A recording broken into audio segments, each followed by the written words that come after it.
सबैजनालाई नमस्कार। यो चाहिँ माछापोखरीमा अवस्थित रोडनिर रहेको चाहिँ यो चाहिँ फ्रेस तरकारीहरू छ। यहाँ चाहिँ एकदम नुवाकोटबाट ककनीबाट एकदम फ्रेस तरकारीहरू आउँछ बिहान बिहान। अनि यहाँ चाहिँ एकदम भिडभाड हुने गर्दछ। बिहान बिहान एकदम भिडभाड, फ्रेस तरकारी लिन आउनेहरूको भिडभाड हुने गर्दछ। र चाहिँ 7 बजेभन्दा पछि चाहिँ राख्न दिन्न। 7 बजेभन्दा अगाडि चाहिँ काठमाडौँ महानगरपालिकाले चाहिँ उठाइहाल्छ। त्यसपछि चाहिँ त्यो 7 बजेसम्म चाहिँ एकदम भिडभाड हुने गर्दछ। जुन चाहिँ आउने यो कोइरेलाको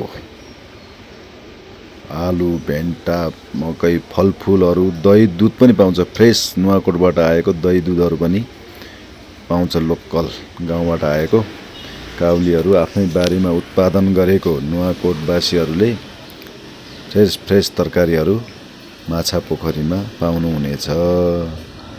हजुरहरूले एकदम आफूले चाहिएको चिजहरू अरू बजारभन्दा केही सस्तो हुन्छ। 10 देखि 40-50 रुपियाँ पनि सस्तो पर्न जान्छ यहाँ चाहिँ केजीमा नै।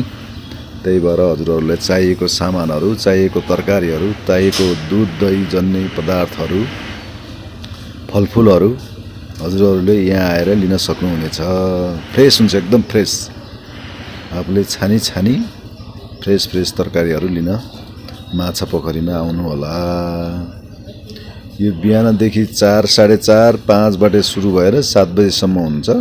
7 बजेपछि फेरि माछापोखरी खोलामा लाग्ने गर्दछ। त्यसपछि काठमाडौँ महानगरपालिकाले उठाइसकेपछि 7 बजेपछि चाहिँ माछापोखरीकै पुलमुनि खोलातिर चाहिँ तरकारी लाग्ने गर्दछ। आफूले चाहिएको एकदम स्वस्थकर चाहिँ सागसब्जीहरू, तरकारीहरू लिन आउनु होला। यो भिडियो हेरिदिनु भएको हजुरहरूलाई धेरै धेरै धन्यवाद।